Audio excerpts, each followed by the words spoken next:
Bismillahirrahmanirrahim. Assalamualaikum warahmatullahi wabarakatuh.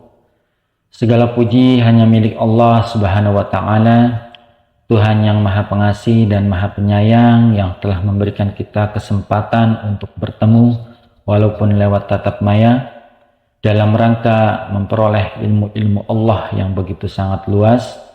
Marilah kita mulai pembelajaran kita hari ini dengan niat yang tulus untuk mendekatkan diri pada Allah Subhanahu wa Ta'ala melalui pengetahuan yang bermanfaat. Semoga setiap langkah yang kita ambil dalam belajar akan menjadi amal yang diberkahi dan membawa manfaat bagi diri kita sendiri, keluarga, serta masyarakat. Sebagai umat Islam, kita memiliki tanggung jawab untuk terus meningkatkan pemahaman kita tentang ajaran Islam yang benar dan menerapkannya dalam kehidupan sehari-hari. Dalam perjalanan kita dalam belajar ini, mari kita berusaha menjadikan Al-Quran dan Sunnah Rasulullah SAW sebagai pedoman utama dalam setiap tindakan kita.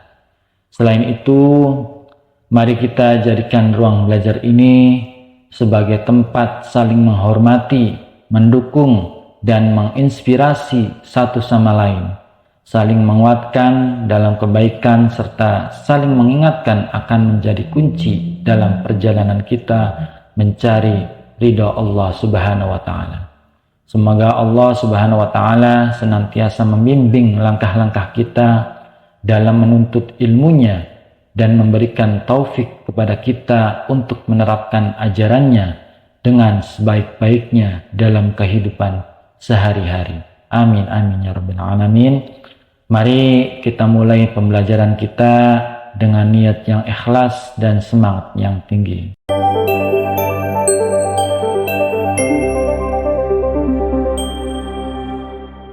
Untuk pembahasan kita pada kesempatan ini yaitu membahas kitab hadis Bulughul Maram, bab syurutihi wa ma nuhiya anhu minhu, bab syarat-syarat dan yang dilarang diperjualbelikan. Adapun hadis yang pertama yang akan kita bahas adalah hadis nomor 800 pada kitab Bulughul Maram, yang berbunyi an Rifa'ah bin Rafi'in radhiyallahu anhu anna Nabiyya sallallahu alaihi wasallam su'ila ayyul kasbi atyabu qala amalur rajuli biyadihi wa kullu ba'in mabrurin, rawahul Bazzar wa sahahul Hakim. Dari Rifa'ah ibnu Rafi bahwa Nabiullah sallallahu alaihi wasallam pernah ditanya, pekerjaan apakah yang paling baik? Beliau bersabda, pekerjaan seseorang dengan tangannya dan setiap jual beli yang bersih. Riwayat Al-Bazzar, hadis sahih menurut Hakim. Hadis ini yaitu mengandung ajaran Nabi Muhammad SAW tentang jenis pekerjaan yang baik dan prinsip-prinsip transaksi yang bersih, memberikan pedoman bagi umat Islam dalam menjalankan kehidupan sehari-hari. Baik, untuk tema utama dari hadis ini yang dapat kita ambil adalah yang pertama, yaitu tentang kesucian pekerjaan. Nabi menganggap pekerjaan yang dilakukan dengan tangan sendiri adalah sebagai yang terbaik. Ini menekankan pentingnya kerja keras, kemandirian, dan tidak tergantung pada orang lain.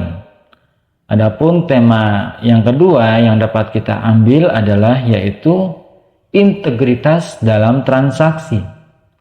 Beliau juga menyebutkan bahwa setiap transaksi yang bersih dan jujur adalah yang terbaik.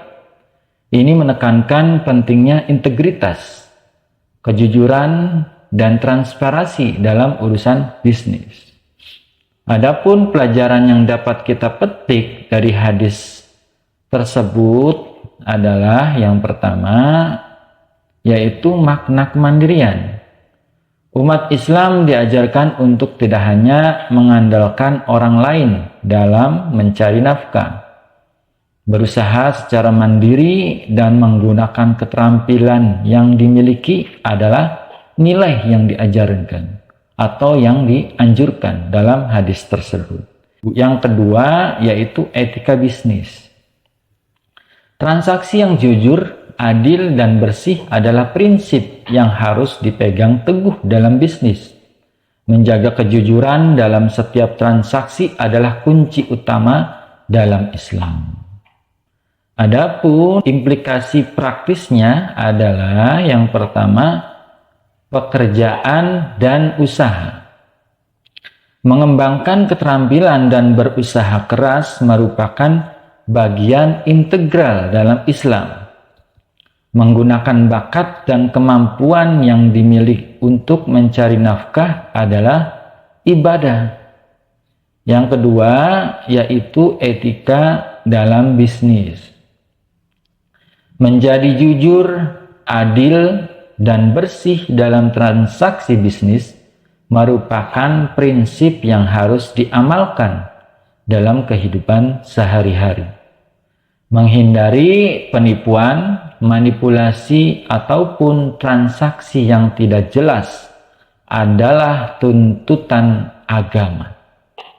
Kesimpulannya dari hadis ini yaitu hadis ini menunjukkan betapa Islam memberikan pentingnya pada usaha, kerja keras, dan integritas dalam bisnis.